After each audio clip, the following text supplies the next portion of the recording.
ከህይወቴ አንድ ነገር እንደ ሐሳብ ለሰው ልጅ እንደ ሀብት ለሀገር እንደ ባላደራ ስጦታ ብዬ ልል የምፈልገው ዛሬ ከኔ ህይወት የምትወስዱት ነገር ቢኖር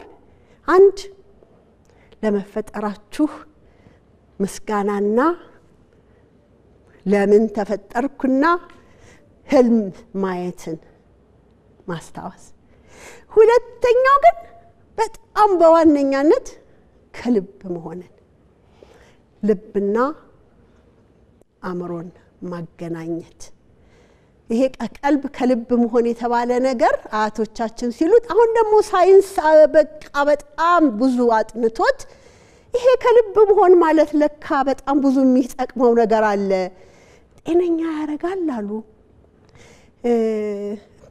ፈጣሪ መሆንን አእምሮ ብሩህነትን ያመጣል አሉ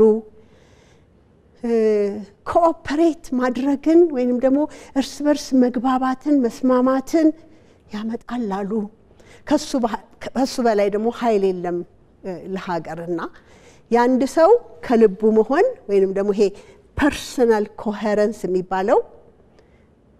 እሱ ነው ሶሻል ኮሄረንስ የሚፈጥረው አንድ ሰው ከልቡ ሲሆን አንድ ሰው ውስጡ ሰላም ሲሆን ነው ከወንድሙ ከእህቱ ሰላም ሊሰጥ የሚችለው ሰላም ሊኖረው የሚችለው